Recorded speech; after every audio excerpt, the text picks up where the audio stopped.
Here we go. What is up, everyone? Welcome to the first episode of the podcast. Now, the podcast doesn't exactly have a name just yet, but to make up for that, not having a name, not having it all thought out just yet, we do have an amazing guest for the first episode of the podcast. We have none other than Mr. Daniel Fazio. You may know him as Cold Email Wizard, especially if you're in the Twitter business space, or you'll know him from YouTube as well, because he's pushing a lot there in terms of growing his following and doing so very successfully. You'll definitely have heard of his company, Client Ascension, as it's been scaling a hell of a lot. Been scaling really, really quickly, past 300 clients now, around 322 clients at the last time I counted. So yeah, we're going to talk all things scaling an agency, scaling any kind of service business and a coaching program, scaling sales teams, and the social proof flywheel, as we would call it, of building a business, Yep. and Yep. get to know Daniel a bit more. So there we go. Daniel, welcome. Appreciate you, brother. Awesome. A really long time ago. What is this? What is this? No, it wasn't that long ago. 4 months ago, I was in London. Connor was there, and we were on the train just spitting bars. It was such a good conversation. I gotta go extract that full conversation and post it somewhere. It was really good. I remember just full autism, like 100%, like going at it for like 45 minutes. It was crazy. We got Scott as well. Like we were about 10 minutes in, and we were like, I just pointed to Scott. I was like, "Yo, hit record here. There's some bars coming at us right now." So yeah, we're definitely gonna pull that one out the archives. But right, so we want to go into some more higher level stuff, just like that train conversation. But to bring people up a little bit to speed before we go into all of that stuff, could you give people a bit of background on who you are, and of course on Client Ascension, and then we can take it from there. Yeah, so I graduated from Florida State immediately after college. I just straight up started a business. It was like Amazon FBA, made a little bit of money on that. It was too capital intensive. Classic.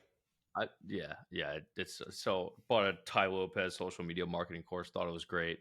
Started diving into that realm. Worked a whole different ton of offers, like ad agency, various forms of social media marketing agency. Hit a really good one at some point. It was an Instagram growth agency. At a certain point, I was 20 years old, making like 12K a month profit. It was like the best thing ever. I felt like an absolute king. It was insane. That got destroyed by an algorithm update. I got all the clients with cold email though. So I ended up making a cold email agency where I would cold email on behalf of other people's marketing agencies. Did that very successfully. Ended up making a course called Cold Email Mastery. Sold $1.1 million of that. Told people in Cold Email Mastery to use a bunch of different software apps. So as it was sold to thousands and thousands of people, I was like, this is really stupid. Then I'm sending all this traffic to other software apps. So I just replicated the software apps, and then it evolved over time into what Client Ascension is now, which is a coaching program that helps people grow their offers, grow their businesses, whether that's a marketing agency, a B2B business. And sometimes there's other people who run like consulting businesses in there. We have 320 clients making like $5 million a year right now. That is killer. That's absolutely killer.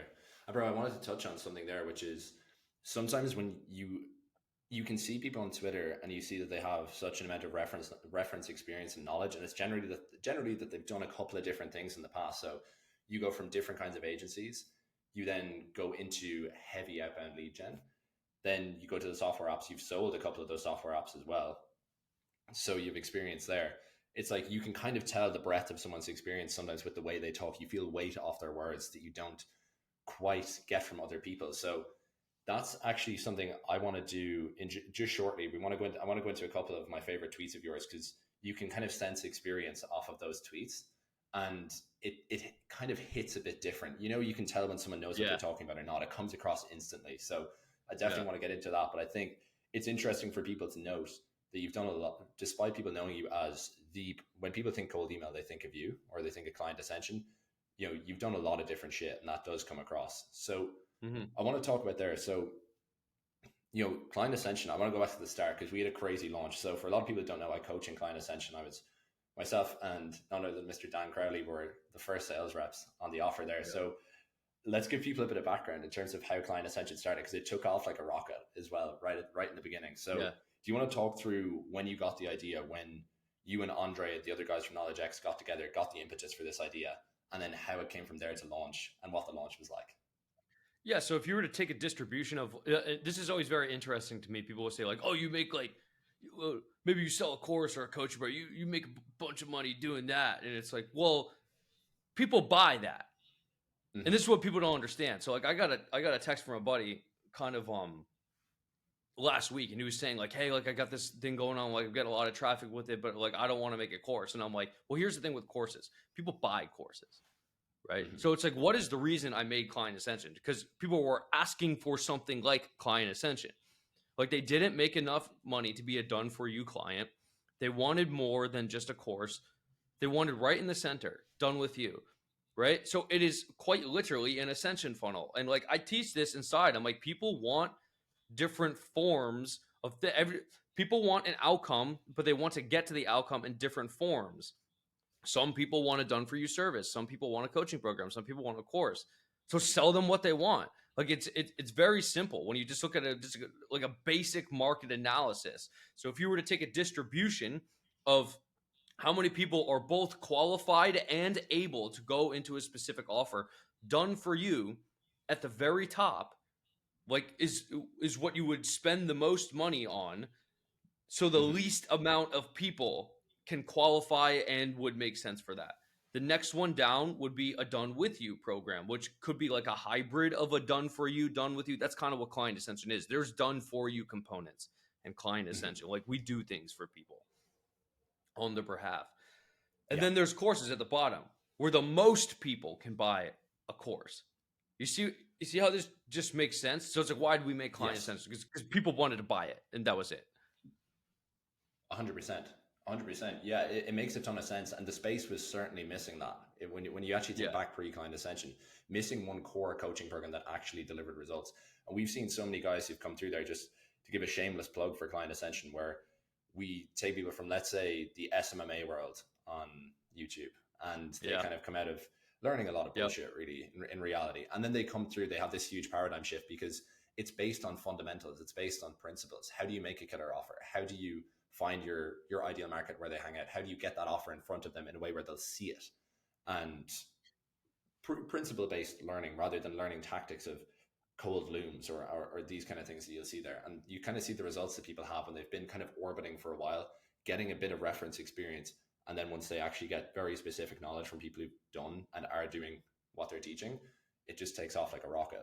So yeah, I think to hit on the kind of like SMMA thing, it's the parity between the quality of offers you get exposed to, like from the SMMA YouTube world versus like the things that are created kind of on Twitter, I guess you could say.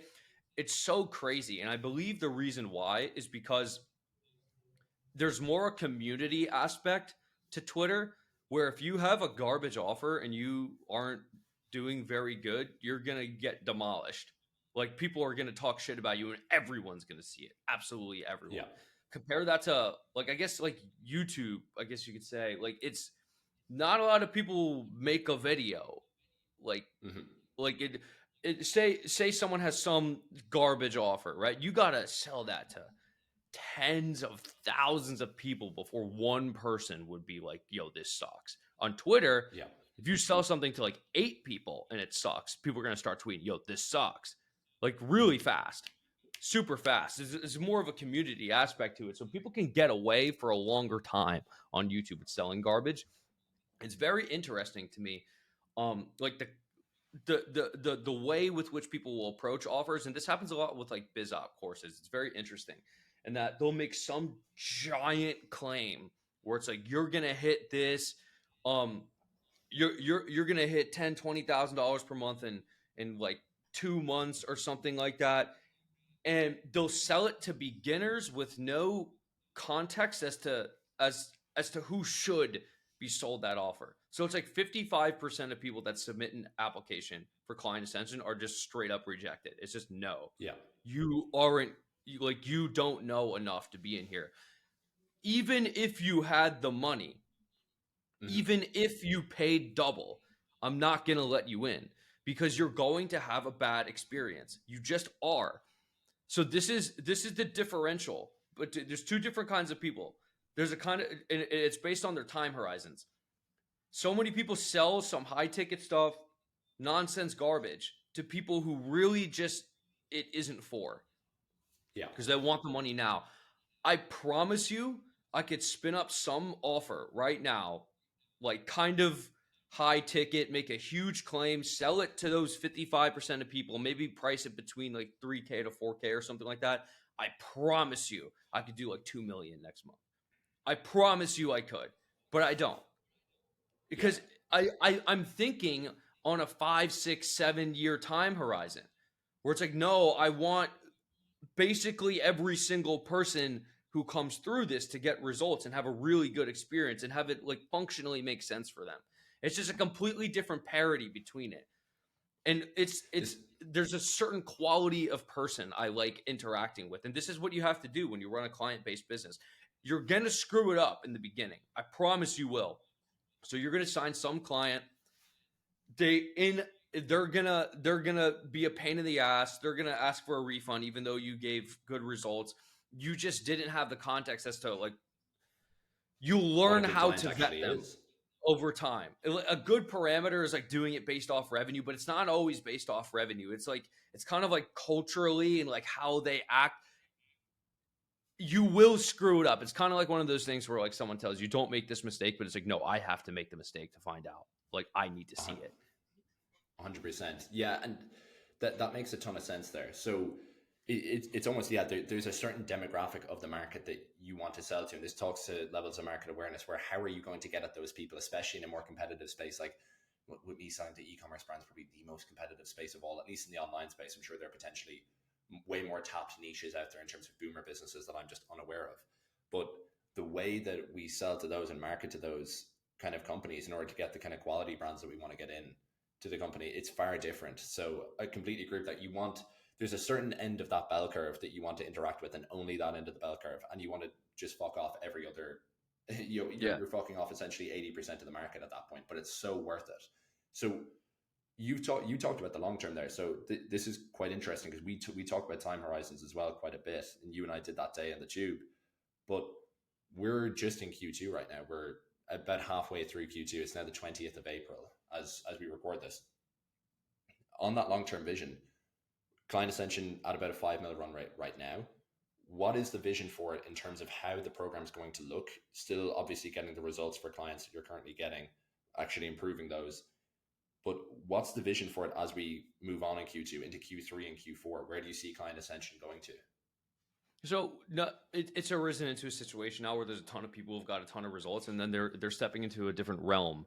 It's kind of a different arena where it's like, okay, you need to start doing different kinds of things. Where you need to make a sales team now. You need to have other different kinds of offers. You need to make like a full on fulfillment team, and you need to this particular offer like based on this, like you need to start advertising and you need to start doing other kinds of stuff that start to make like a mechanized operation behind things where it's like, okay, you have done for you, but it's like a good portion of the people you're talking to would actually probably buy like a done with you. So how do you Yeah, do that? And then how do you make a sales process behind that? And how do you build a funnel? And how do you do marketing? How does this all cohesively play in together?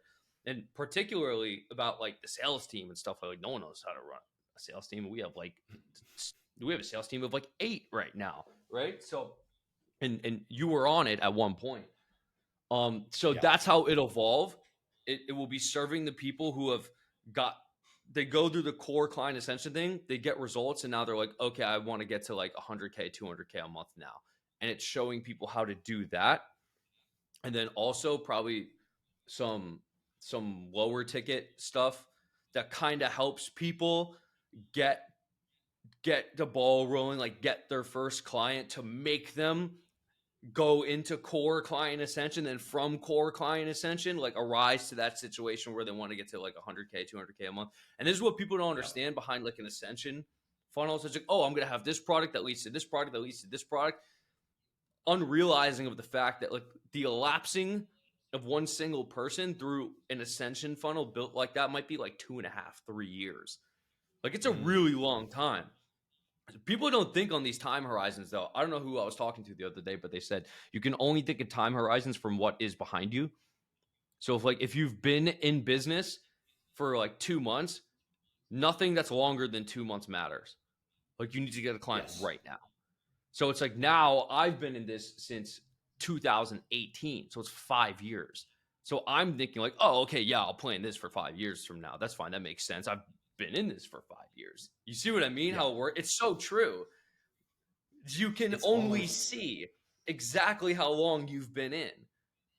This is interesting. You might find there's something called the Lindy Effect, which I'm sure Yeah. you've heard of as well. Where Hmm. basically, for people who don't know, there's this restaurant in the West End, or no, the West End is London, in Broadway in New York, where all these musicals go on. That preserves, I would say, presumably 6 out of 10 cheesecake to these people who are coming out of musicals, and the restaurant's called Lindy. And so what they found is that if a musical is there for 6 months, that's been live for 6 months and is doing well and is performing well enough at the ticketing offices, that it can sustain itself for 6 months, they find that it will probably live on for another 6 months. And if something is 2 weeks old, it will probably live on for another 2 weeks. So essentially, these things stand the test of time. And when something is based on ideas and it's not something inherently perishable, the longer it lives, the longer it is likely to live. For instance, the Bible is going to outlast any sort of pop psychology book that comes up that's currently in the bestsellers list, even though it's 2,000 years old. It will definitely outlast those because it's proven the test of time. So when you're talking about this, yeah, people, you you don't know what's possible for you specifically. You haven't actually gotten that reference experience, so you don't know if you'll be in business for 2 months. So I love that idea. There's almost a fractal element to that, where the longer you've been in it, the longer you know you will be in it, and so on. You know that you've proven your own fitness.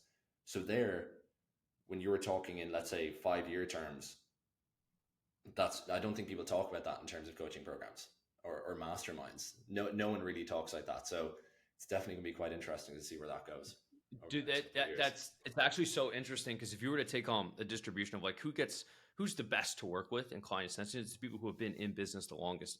And I've noticed this to the point where I thought about making it a qualification parameter. How long have you been in business? And if the answer is less than 6 months, it's just an automatic no. I like that a lot. It's That it's it's an interesting automatic way of no. looking at it. Yeah, it it Oh, it actually it's almost a better qualification parameter than absolute revenue. Like it that d- actually kind of makes more sense. It's like you've been consecutively running this for 6 months because most people start a business. They're like, oh, I'm going to start this and then I'm going to go. I'll just join client ascension. But it's like, yeah, but there's so much context. It's like people don't understand the work that is actually required to win. It's like everyone wants what everybody doesn't have, but they're not willing to do things that nobody wants to do. Like everyone wants to mhm. have the G wagon and the Lamborghini, but it's like no one wants to work 80 hours a week. And like don't you can't sit here and think like, oh no, I can run like a chill business or whatever. It's like no, I don't think you functionally understand. Like it's 80. It's not 40. It's 80. It's all Yeah, day. You get up. It's all day. Like you don't stop. Like the whole day, every single day. Like even on Saturday morning, like you gotta like it's so much more than you think it is, and people just don't yeah, functionally understand this. So if you can like have been exposed to that for 6 consecutive months, it's like yeah, you'll probably survive another 6 months that's because when the it's really mindset shifts funny. occurs. It's really funny. So like client extension has a guarantee, and the guarantee requires you to hit the guarantee. You have to do a set of things. You have to do Hmm. 9 things. And it's really funny because if you were to take those 9 things we listed out in the guarantee and I just like gave that to you as an action plan to get results, it would work. Like it would. Like that's the whole fucking reason that's in the guarantee because if you do that, it works. And there's no situation it doesn't. Like it's pretty simple. It's very, very simple. I like that as well, that time in business. How often do you see it where someone, they've been exposed to it long enough for that mindset shift to occur where they just view themselves as being in this world now. They're like, okay, this is what I do now. I'm no longer a college student. I'm no longer working in a PwC or one of the fabled big four. They're now in this world and they're now accustomed to it and it's now normal for them. They potentially know a number of people where it's now normal for them. I mean, how many people do you see flop and flail around for 6 to 9 months and then the next thing that they do, they just pop pretty quickly? I see that quite often where someone's been in around the space Yeah. for maybe 1 to 2 years and they continuously bang their head off a wall, but then they find an opportunity that suits them that they like and they have the reference experience and some skills there where they're able to just fly it right away. I was talking to a guy a fellow Irish guy called Callum who started an agency 3 years ago, didn't really see any results, and now he's just blossomed and he's doing Yeah. extremely well with the new venture that he's started up in the last 8 months or so. It's so Yeah. common. So Yeah. I love that. I love that idea. So the reason why that happens is because, well, first off, nothing happens for so long and then you win all at once. And I've said this before, and people have stole that from me, and they've tweeted it like it's their own. It's like, no, I said that like 2 years ago. That's patented. It is. I'm going to put a trademark on that. But the reason why that occurs, the functional reasoning as to why that is a thing, is because of this concept I've described as like a spider webbing of competencies. And what I mean by that is you make your first business. What's the first thing? Like the first thing that has to happen. It's like, oh, you have to make a website. It's like, oh, okay, cool. So like now you have to go figure that out. So then you figure out how to use like Webflow or Card or some shit like that. And then it's like, all right, well, you need like a scheduling tool to take calls. So it's like, okay, so now you're playing around. So, oh, now I know how to use Calendly, like made a Google Calendar. And see what, and then what happens is like, okay, now I need to get people on the phone. It's like, okay, well, how do I get people on the phone? How do I convince people to get on the phone with, I need to make a video sales letter and like make landing page copy. So you got to become competent, at least to a minimum viable competence of copywriting, like convincing people with written words that and on videos why they should do your thing. Oh, I need to like construct an offer. And like a lot of people will go through my stuff and they'll see that like, oh, I need to like promise people a specific end goal and put like a guarantee or risk reversal on it. And that's okay. Now they've learned how to create an offer. And it's like, okay, well, now I need to know how to get traffic. So then you start doing Twitter or DMs or cold email. So, okay, so now you're learning that. And then you're getting people on the phone. So you have to learn how to close sales calls. And then, all right, now you're closing sales calls. And then now you need to learn how to fulfill and like do the actual service so that you become good at the service, right? And all of these have their own separate learning curve. And they all cohesively play into each other. So it takes a long ass time until you know how to do absolutely everything. Because you can't just know how to do one thing. You have to know how to do everything. So this is very interesting to me, where you see this concept all the time, where it's like, you just need to learn one high income skill and sell it as a service. Like this bullshit. You need to be minimally viably competent in absolutely every single thing. Or it's like, oh, I'm gonna hire someone else out to do the fulfillment. Say like you're an ad agency or some shit. Or it's I'll just hire some dude from like Upwork to do it. Bro, do you think the fucking dude on Upwork who charges $4 an hour gets results charging $4 an hour? Like, did you actually think that's a thing? If the dude on Upwork was able to produce clients hundreds of thousands of dollars, do you think he'd be charging $4 an hour? Like, is that what you thought? It's so clearly, obviously, no. But like people will see this advice from these SMMA fucking idiots. They're like, oh, you just outsource it to Upwork. It doesn't work like that. Like you don't do that. And I've got so many DMs before where it's like, hey, I'm trying to make an SEO agency. Do you know someone who does SEO who they can fulfill it? It's like, how will you even know if they like know how to do it? Like you're interviewing them. Like, how would you even know? And even then, well, the way you'd know is if they had like case studies and they do this and this and this and this and this. Now, did you think that they were going to be cheap? Because they're not going to be cheap if they know how to deliver results. You see what I mean? You need to know how to do the thing. This is what people don't understand. So it's like you look at Elon Musk, richest man on the planet. Elon Musk knows how to build rockets. Like he can build the rocket. Like he can weld the materials and do all the chemical shit. Like he knows how to do. He knows how to do it. You see what I mean? People don't understand. Have done everything. Exactly. It's like, it's like it's so simple. And even Jeff Bezos, Jeff Bezos knows how to like code shit. Like he does. Of course. I mean, here essentially, kind of bring it back when you were saying this, is that you kind of come up towards this dam, right, where nothing happens for ages, and you win all at once. You come up against this dam. You're coming up against all of these learning curves simultaneously.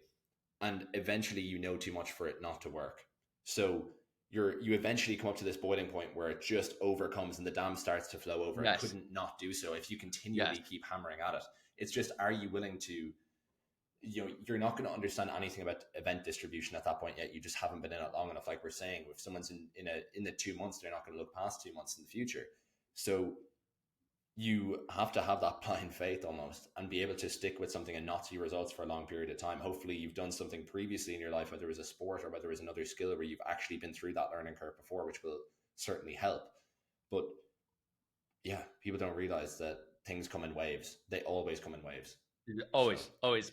That might have been one of the tweets you put on your Danielisms, but it's so true. And that's the kind of tweet where I was talking about event distribution and why things come in waves.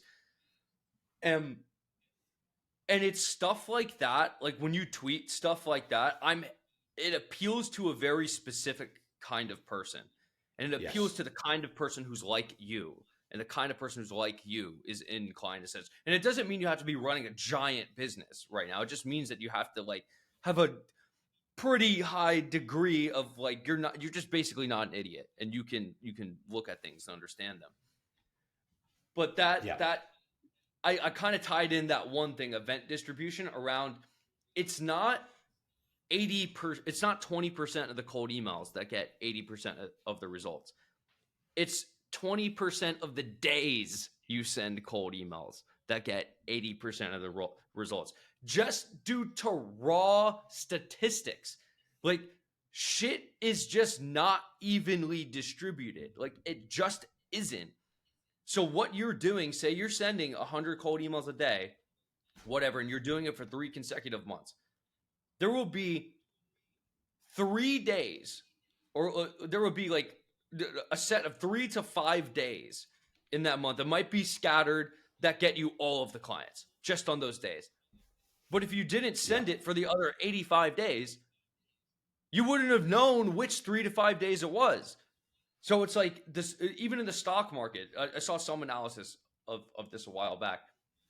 If you just took the 10 best performing days of every single year, of every individual year, you took the 10 best individual best performing days of each year and you removed them, you make no money.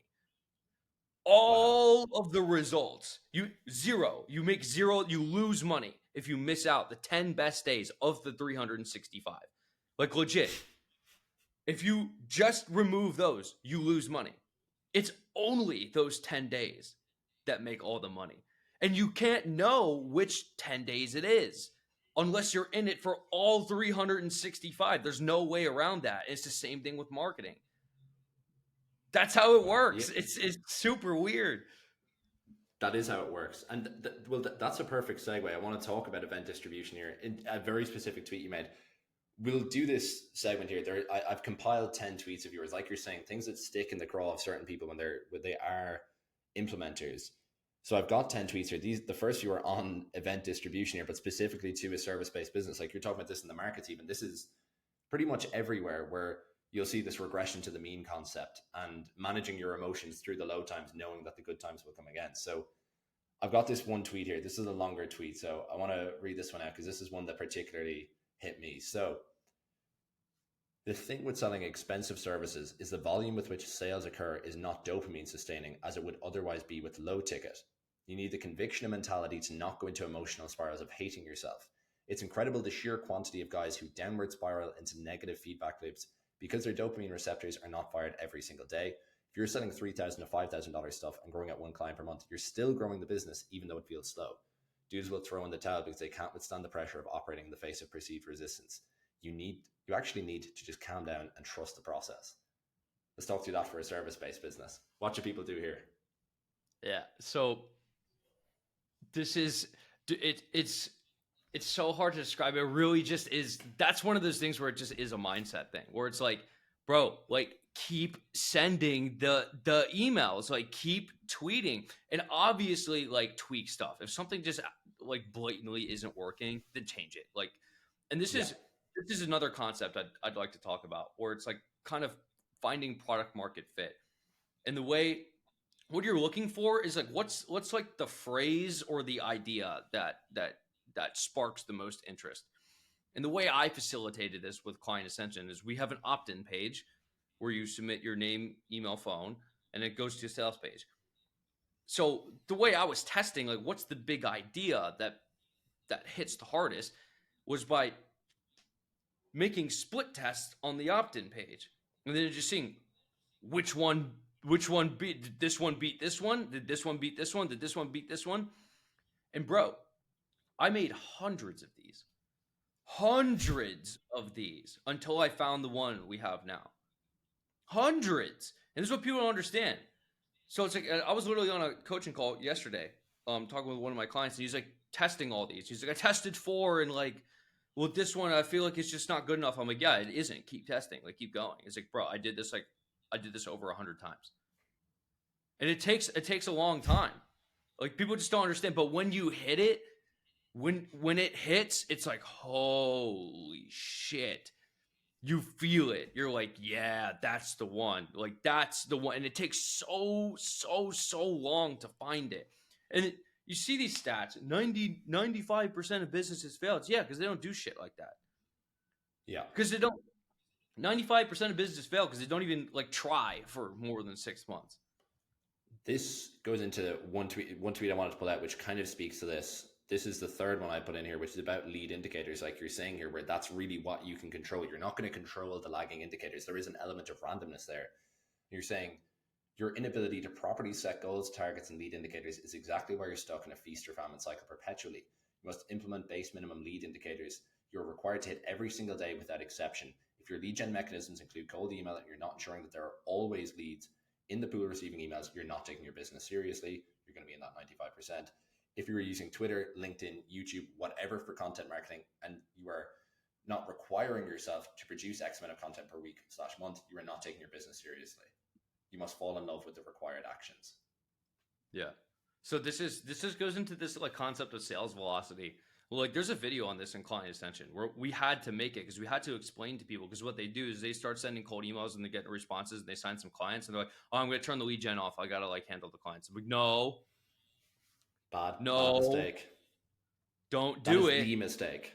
That's the mistake, because what happened? It took you so long to get to the point of like acquiring, like you're getting people to buy. Like, it's just happening. It took you like, I don't know, 2 months or some bullshit. Some people were faster, some people were slower. But when you're there, you can't turn it off. You can't close the fire hydrant. Like, imagine there's like a screw that's like super hard. Like, you got like giant wrench, and it's so hard to do. And you're just like, all day, every single day you wake up, and then you got the giant wrench on the screw, and you're trying to push it so hard. It's like the tightest screw ever. You know it can open though. You just keep trying. Every day you wake up, you try all day. You're trying for 8 hours, right? You go home, you come back, you keep trying again. You keep trying again. You keep trying again. Now it starts spraying. And finally you get to drink water. Finally. And then, oh, I'm not thirsty anymore. Close it. So now when you're thirsty again, you have to go do the same to open the fire hydrant again. It's like, no, leave it open. Leave the hydrant open. Like, gather the water. Like, go get buckets. Construct buckets. Dig a giant hole to hold the water. And then, like, when you have a system for continuously holding the water, go down the street to the next hydrant. This is what people don't understand. When you get the hydrant open, you can't close the hydrant. That's what screws people up. It's like, I ran out of water. I got to go do the hydrant again. And that's what that feast or famine cycle is. Like, quite literally, based on this analogy. Like famine. There's no water. Like, this is it. Don't close the fucking hydrant. I made that mistake quite early on in the beginning 3 times. I've never made it since. So can 100% agree with that. You can't. You can't. It's done. When it's closed, it's even harder to open it back up again. When it's closed, it's too hard. Okay. People need to drill that into their heads for sure. So that's perfect. Okay, so I'm interested as well. So obviously you consult with people, but on how to grow their companies. who can consult with you at this stage? So let's say Client Ascension's gotten to just over 400K a month kind of stage here. There's, maybe I'm just not getting served the right ads in the auction, but I certainly don't get targeted by people telling me that they're going to scale my 500K a month business up to $1 million a month or anything like that. It's a bit more niche. You're not really going to get that. So who do you go to when you're in this position of having a scaled sales team? There aren't really as many people who you can actually go to learn from in terms of growing your company. So what can you, I suppose, do in your position to ensure your own growth? Who do you go to? Who do you learn from? And Yeah. yeah, what have you been So doing on that front? as you get higher and higher, the available information becomes more scarce and more expensive, with the exception of one person, which is actually Hermosi, which is so interesting to me because I remember watching his stuff like 2 years ago, and I was like, wow, this is like really useful. Like, this is really good stuff. Like, this all makes sense. And then recently I've been just going back and watching his old videos specifically, like very old, All the ones he bangers. posted 2 years ago. Only bangers. Yeah, yeah. And I'm like, dude, holy shit, these are precise instructions.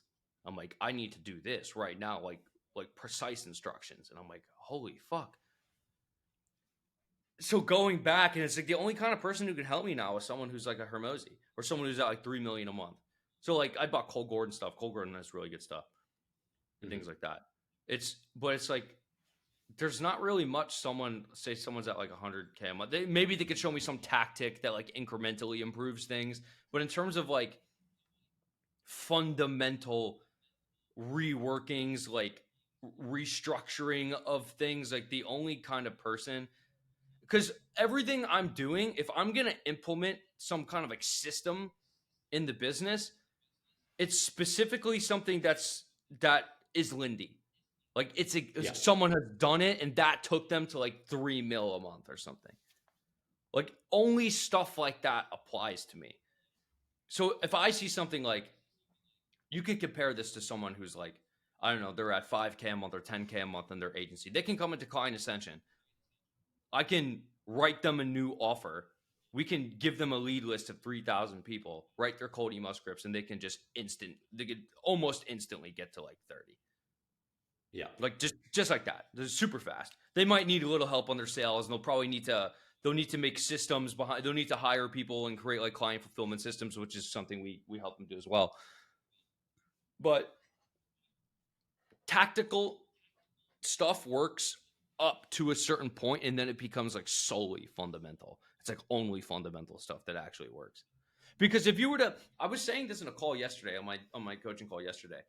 It's not an exact number, but I was like, there's like 10 things that work on Earth, and the number is whatever. But the point I'm trying to get across is like, there's a lot of shit that doesn't work. There's millions of things that don't work, and there's like 10 that do. Yes. And all advice you see that actually works is just like a subsection of like those 10, just like instructions to facilitate like one of the things that work. There's not a lot of things that work. And that's what's funny. It's like if someone is at like, maybe they're like 3 times larger than me or something like that. I'm pretty much doing all of the things that work. They probably just have like a more efficient way of operating one of the things that works. Like that's it, which is really hilarious. And that's kind of what we show in Client Ascension, where it's like, oh, well, here's all of the things that work. And like, here's how you do them. Here's how we do them. And that's it. That's exactly true. And it's that one thing that they're probably doing. There's that. And the one other factor is just time, most likely. Yeah. Which is a lot of it's time. Which that was one more tweet as well, where it's so funny, once you are, I suppose, ascending in terms of growing your business, you realize you come back to basics. We have a couple more tweets that are yours, but I think this is the penultimate one, which is that staying power is how you beat your competition. If you stick with the thing you're doing, you'll beat everyone who gives up after a few months. Just keep going. So can you talk on that in terms of how time is just a massive competitive advantage if you're willing to do boring shit for an unrealistic period or an unreasonable period of time, seemingly? how that could be sort of a competitive advantage, how you've seen that play out.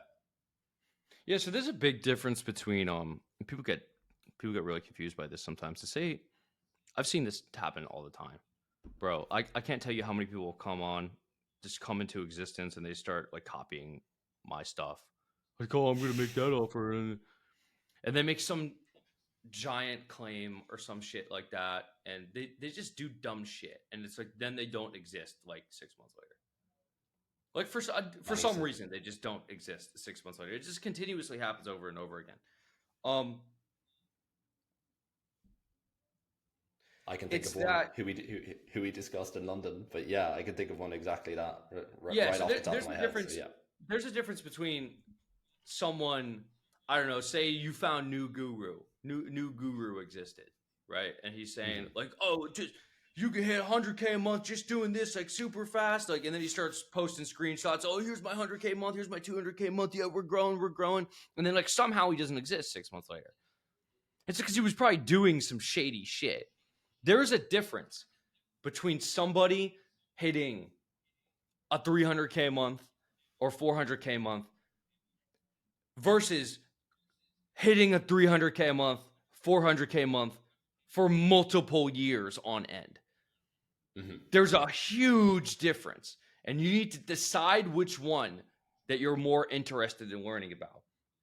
If you want to be the kind of person who makes a business, hits high numbers, and keeps hitting high numbers for an extremely long period of time, and clean scaling, very consistent month-over-month growth, you're not destroying a system, like very, very clean scaling, that's what Client Ascension is for.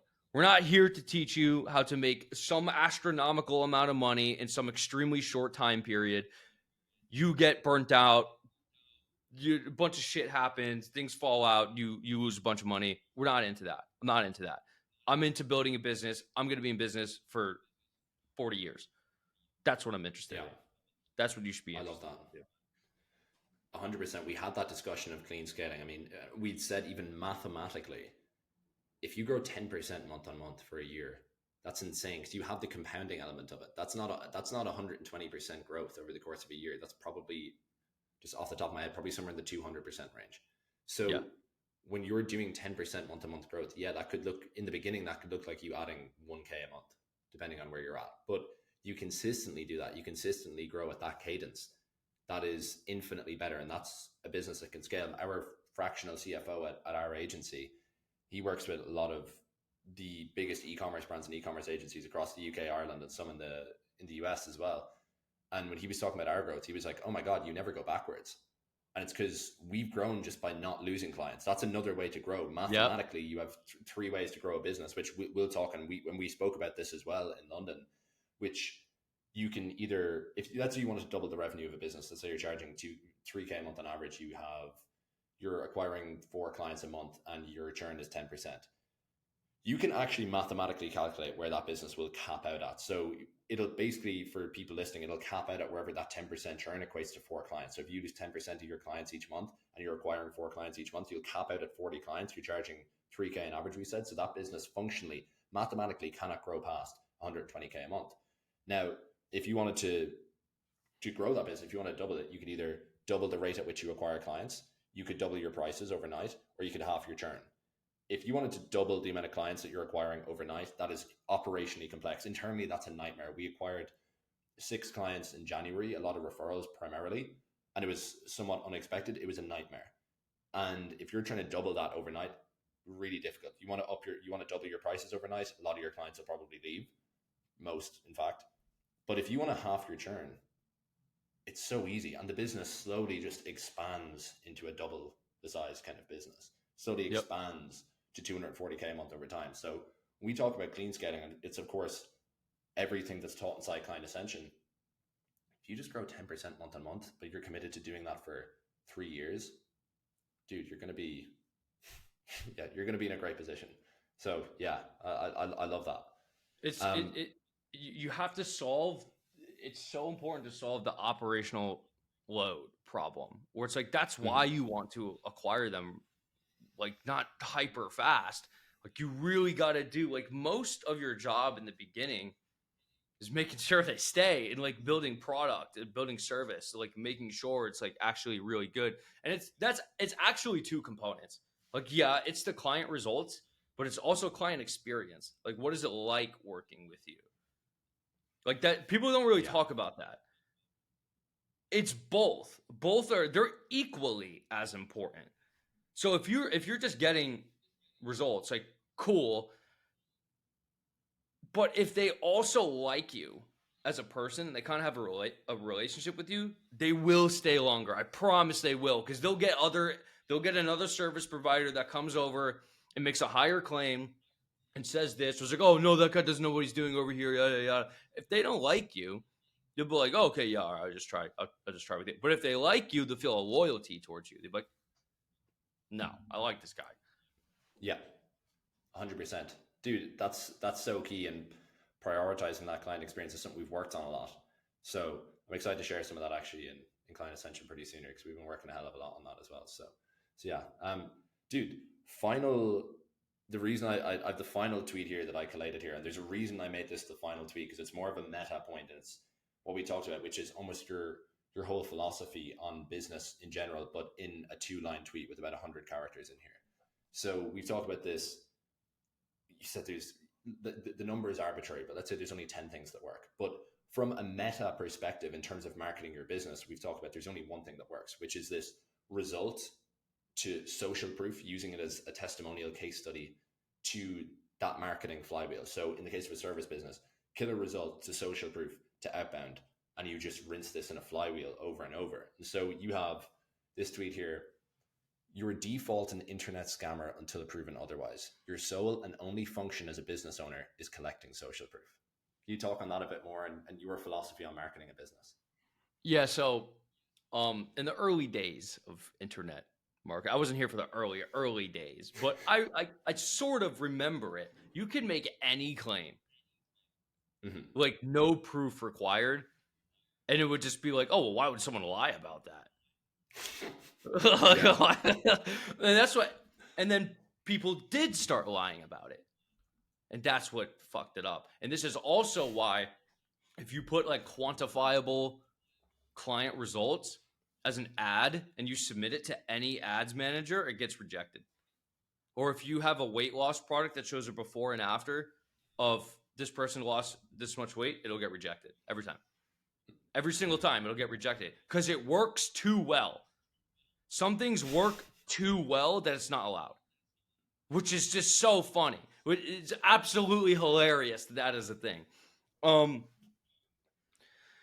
So what happens over time is marketers ruin everything. Just bad people, though. I won't say marketers, because like there's bad people in everything. There's bad people in marketing, and they try to extract the most out of everything, and they just happen to be in marketing.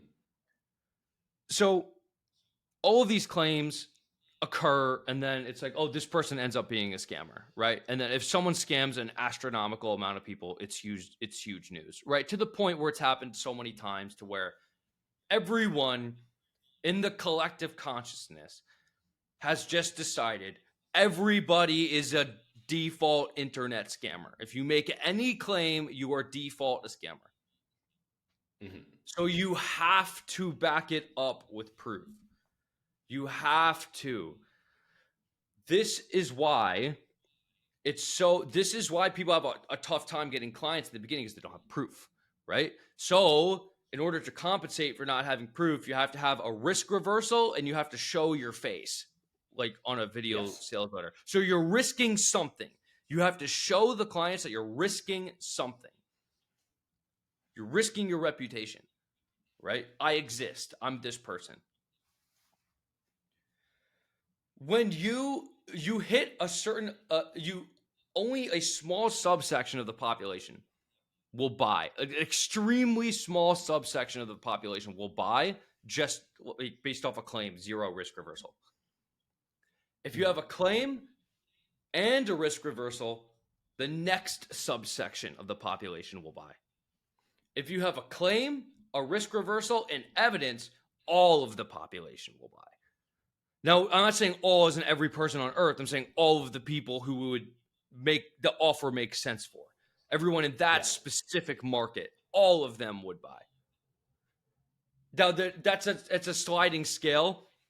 At a certain point with a particular level of prospect, you like the more fame your client has, or the larger they are, the more the credibility, right? The better the client results, the higher the credibility, but it's a sliding scale.